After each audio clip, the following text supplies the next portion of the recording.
We're going to mix a little loop that I've been working on, but without hearing everything. There's this old phrase that music is the mid-range. And so I've been experimenting with high-passing everything above like 200 hertz and mixing from there. That way, ideally, you can just focus on the music without the sub distracting you. I've made way too many mixes that spend 90% of the time focusing on the sub, 5% of the time working on the mids, and then the other 5% of the time just crying about how bad the mix sounds. So yeah, this is another freeform video. I've got a loop, and we're going to mix it. God knows how long this video is going to be. I'd buckle up. Grab a snack. Alright, so here is our mix. Well, not really our mix. It's the thing we're going to mix. I put it together a little bit earlier. Basically, it's a bunch of different instruments, and it hasn't really been mixed at this point. So as you can see, like basic levels maybe, and like this one's got some delay, some reverb, but outside of that, nothing is mixed. So we're going to work together to mix it. But this is how it sounds already unmixed.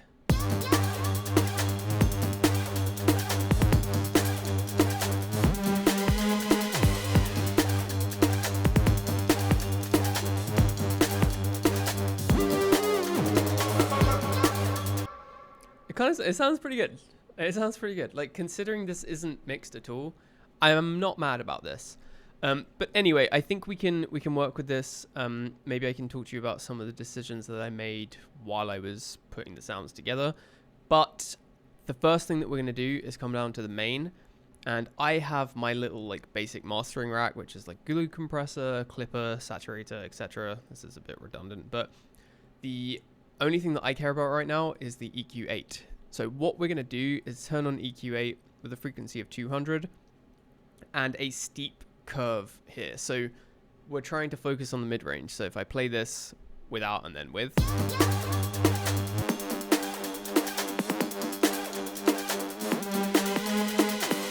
so you see how everything just lives in that range. If I switch this to the sub,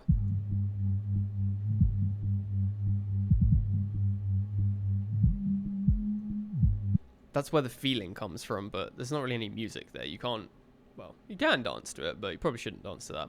So I'm going to switch this back up to here, and we'll get started. So I like to begin with my drums. So these are the drums that I have, and I'm probably going to name stuff as I go, which you probably can't see because it's behind my face, but these are the kick and snare. And I'll play it without this just so that you can hear it.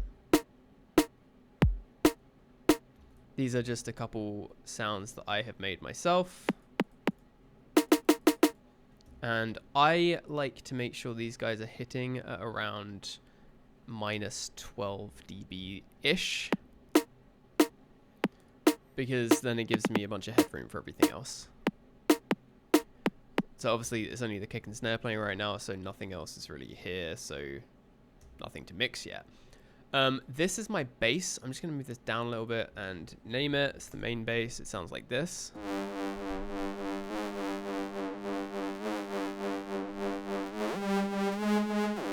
So that's going to be a problem. I can tell you that's going to be a problem in just a second. So what I'm going to do is try and turn off everything else except the kick and snare, and then just bring in the bass.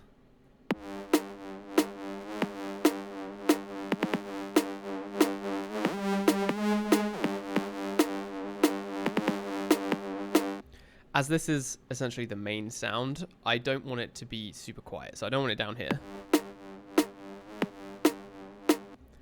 I like to treat the mid-range bass as basically like a vocal in a band recording. So in this case, I want it to be about the same level as the kick, maybe just a little bit lower.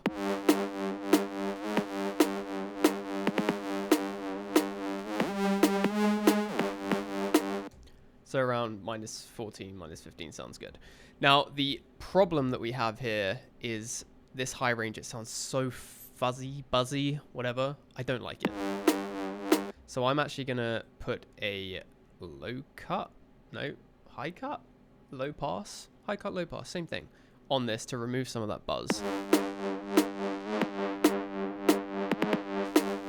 Hear that?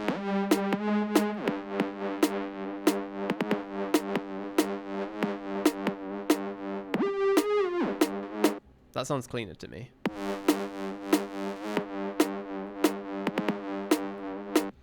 And in isolation, maybe you might think that sounds better because it's a bit more full spectrum. But I know we've got 1, 2, 3 layers of hi-hats and rides and stuff, as well as a break. And so I need there to be some space in the top end. And if this bass is taking up all that space, there's no room for those hi-hats. So I want to move some of that to give us some space.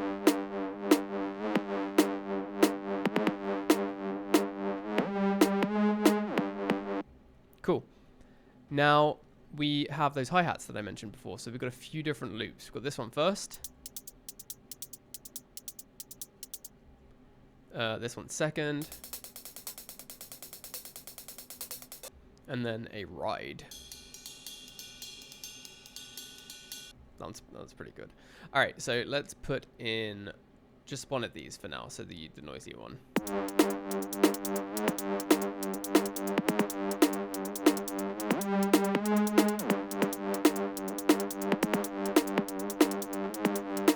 So I don't like that. The problem that we have right now is everything is very centered. So this bass is actually kind of wide. Like if we look at the phase, it's not mono, right? If I put this on mono, how do I do that easily? Utility. If I put a utility on it and make it mono,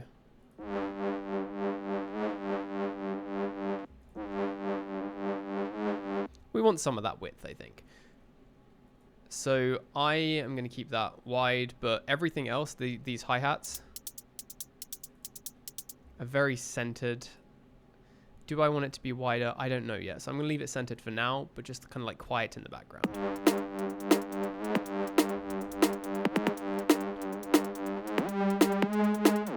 So I'm feeling this part.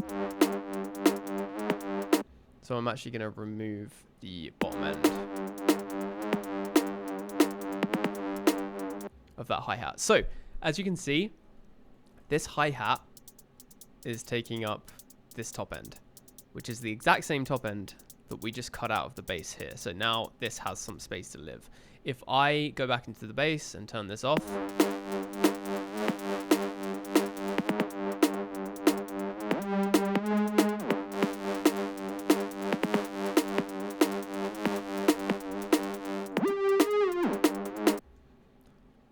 big difference, right? You can actually hear the hi-hats. With this off, the bass is really clashing with the highs and it ends up being pretty noisy and hard to distinguish. Cool. So let's add in our second hat loop.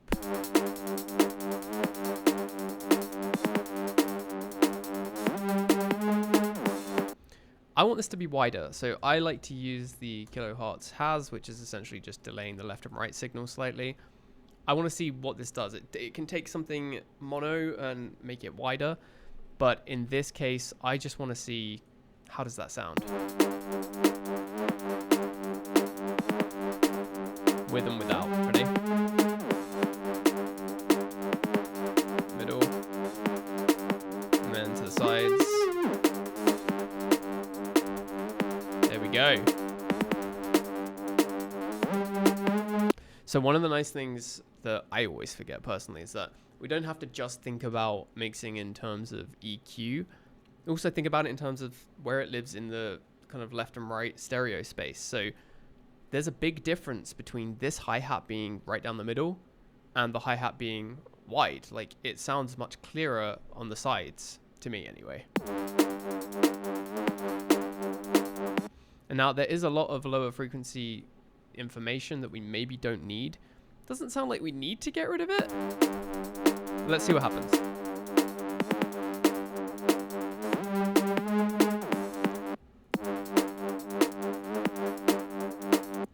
So I've just cut out the low end of that, and yeah, changes the phase of the signal or whatever, but to me, cutting that out didn't sound very different. It actually sounded slightly clearer.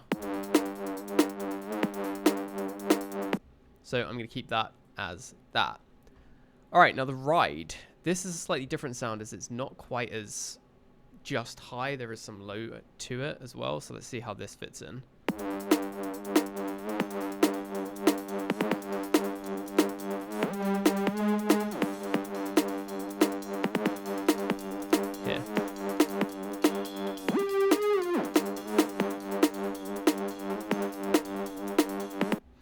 Let's move it off to one side.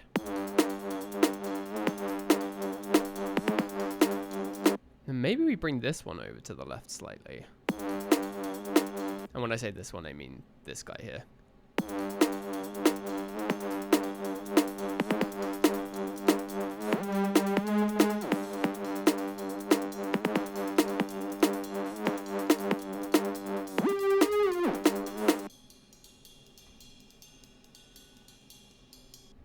Cool. So cut out some of the low end on that too, because it was just noise that wasn't really adding to the sound. Like you can hear before and after. It's just a couple lower harmonics that weren't really adding anything. So all together.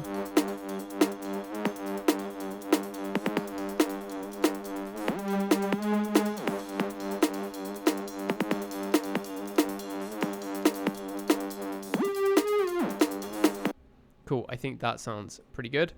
Now let's add in this break.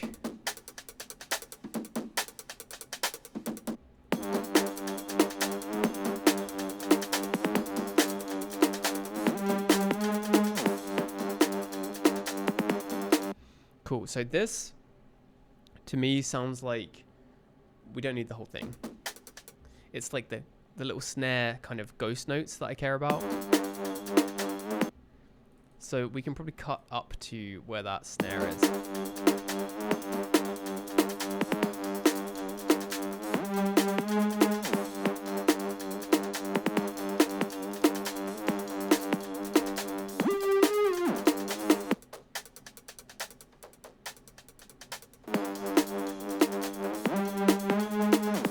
And I want it to be not super loud inside the mix. Like this is too much. Having it quite low.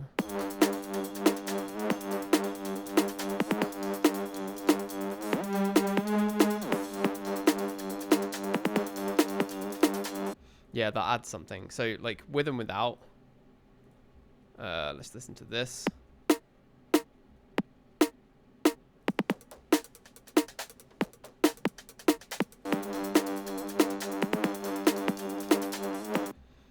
Now we could, if we wanted to, duck this. Yeah, so I'm going to duck it. So I'm going to use shaper box and duck this every time the kick and snare hit.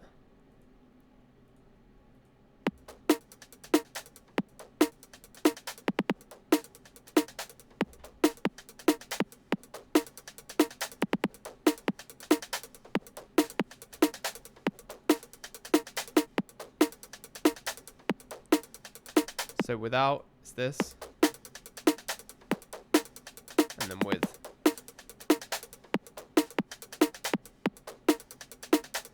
Way better. Okay, so now kick and snare hit through.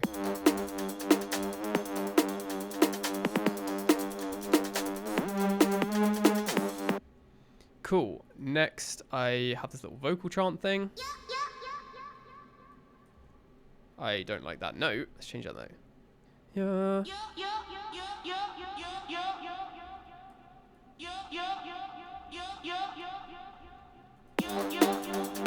There we go.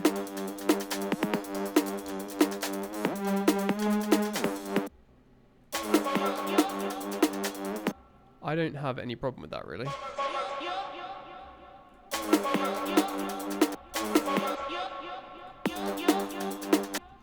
Any reason to get rid of the low end? Not that I know of. I'm going to leave that as is because I'm not focusing on the low end right now and it sounds good with the mids in my opinion. Just a little bit lower.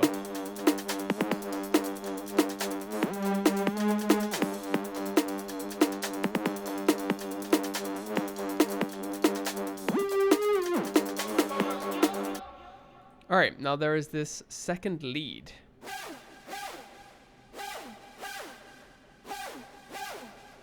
That comes in every time the snare hits and it just adds a bit more character, so it sounds like this with nothing on it.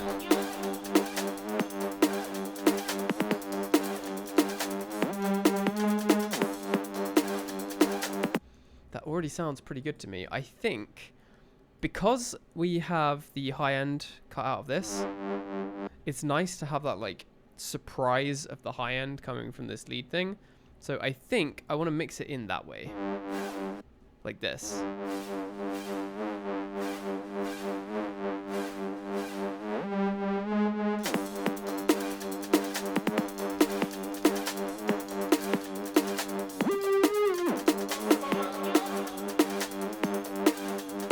And then I think I want the, can I make the release a little faster?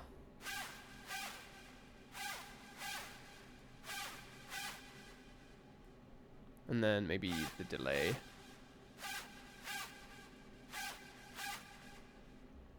Cool.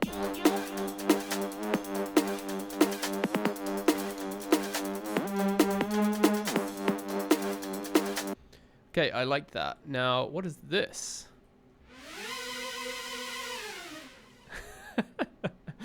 It's such a funny sound. All right, how does that sound on top of everything?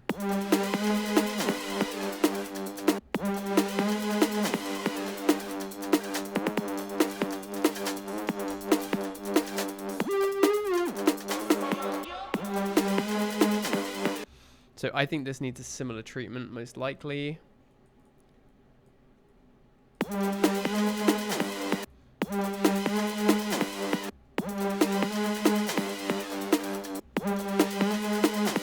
Something like that. That sounds good to me.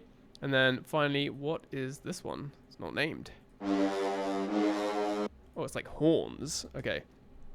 How does that sound?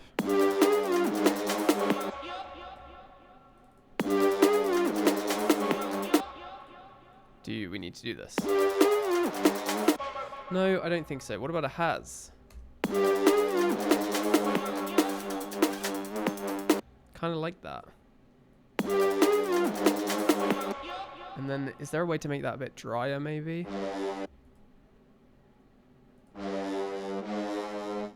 Yeah, okay, let's try that. Okay, that is now too dry. Let's make this a little smaller, perhaps. And then damp it.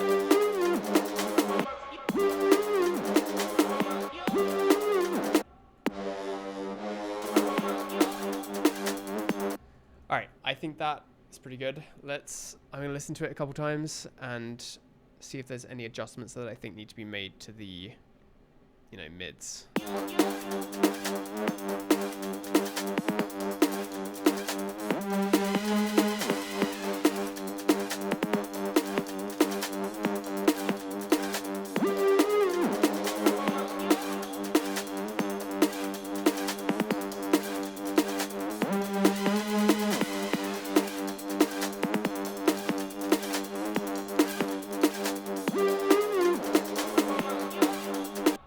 I don't like the low end on that. I have decided I do want this to be a little less on the low end.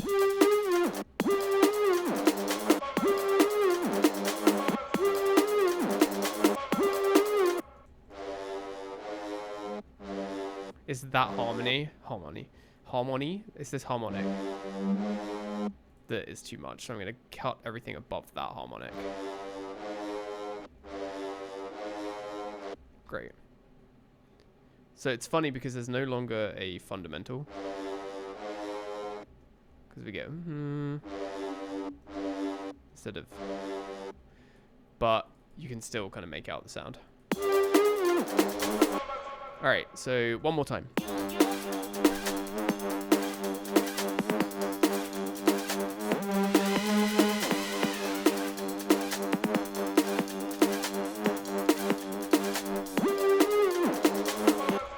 All right, I'm happy with that. Let's switch to the sub.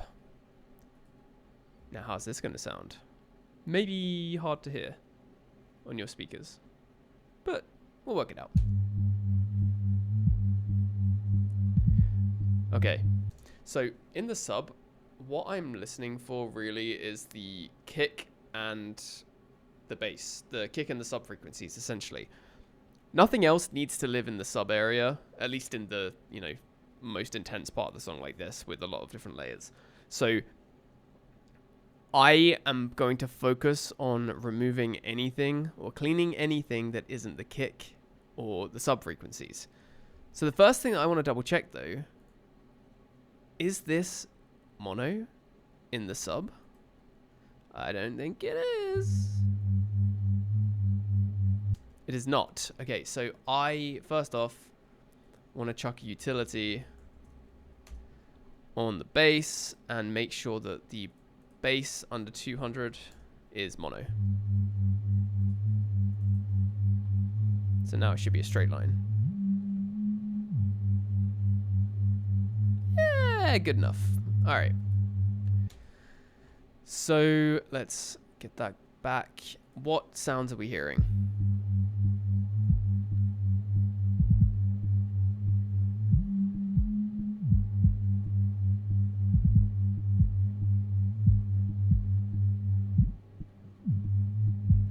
So first off, you see the difference between the kick and the sub there? Sub's all the way up here, and the kick is hitting like -6-ish, or just below that. I like the level of the kick in the mid-range, I think. Try that again. Yeah, so what I'm going to do is reduce the amount of sub. So hit this up, go to 200, and reduce this by about 4 dB. See how that does. I'm looking for the sub of the kick and the sub of the bass to hit about the same. So I think we can get away with another maybe 2 dB on here.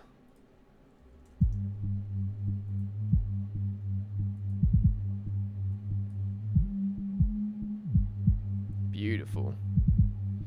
Alright, so one thing I'm also noticing is we don't really have a really low sub. So let's add one.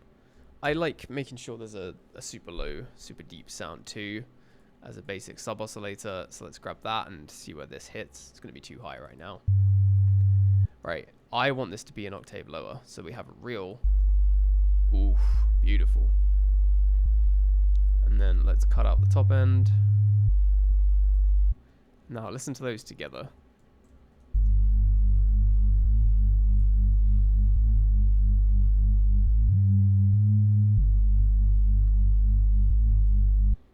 Beautiful. And now this needs to be way lower, like -6, -8 maybe, -10 maybe.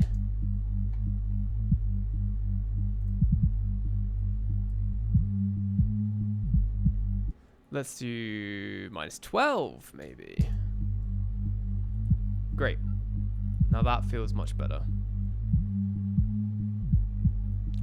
Okay, now these guys, I'm going to group them, bass, and I'm going to chuck a shaper box on this because I would like to duck the sub every time the kick hits so that we have some space down there. So I'm going to grab this, pull it down to about 200, which is where we're listening, and that should give us... I like to try and find the end of the tail, or at least when the sub is not very intense, and that's about there, and try and tuck it out of the way as much as possible.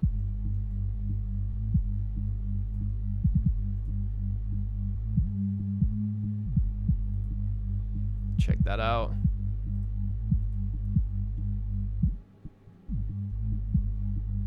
Now let me check the kick again to see where that's actually hitting. About there. So if I remove that, yeah, I think that's okay. I do like the sub being slightly louder sometimes. We'll see. Might want to change it. All right, so one thing I'm noticing, I can hear the snare. Like if I mute that, and I can feel it too. I don't like that. So I'm actually going to go into the snare itself and then cut out until I stop hearing it in the sub range. About there. Can't hear it anymore. So that should be a bit cleaner now. Just the kick and the snare.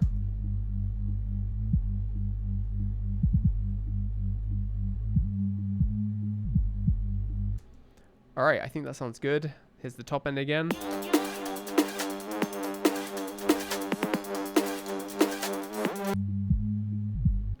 And now if we take this off, this is always the point that it's like, oh shit, something is way too loud. The sub may be louder than the mids. We're going to have to work that out in a second, but maybe we'll get lucky. This is how it sounds after all those changes.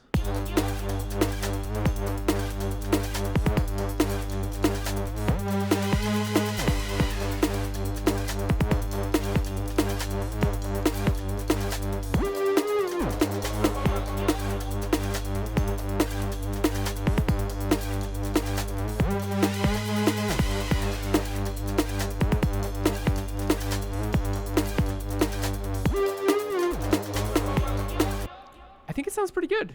I don't feel like the sub needs to change too much. That's why I turn that off.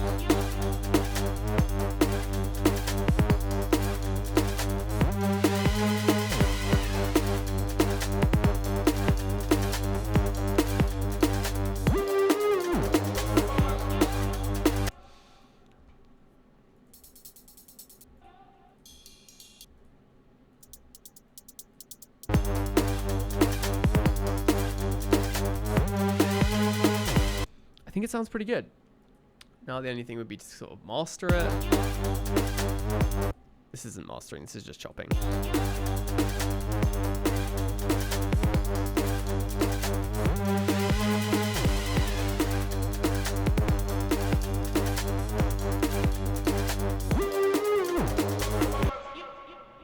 Alright, I think that's done. Okay, that kind of works. I feel like that's not bad. So this technique, I've been trying it out for a couple weeks now. I think it makes a big difference in how I've been mixing, being able to focus just on the music. And then just the sub to make sure it's nice and clean down in the area that we only feel. I think it makes a big difference. So I know, hopefully that was helpful. I don't know, how long has this video been? What, 26 minutes plus whatever I said at the beginning. Hopefully useful. I think it's been pretty fun for me to experiment with this sort of stuff. I've been doing it on a bunch of different mixes. Yeah, let me know if you try it out, or if you have any tips or anything else that would be useful for me to know, or any video ideas. I don't know what I'm doing anymore. I'm trying to make a video a week. Got to put this out tomorrow. Help me out. Anyway, I'm going to finish off with one more playthrough of this guy.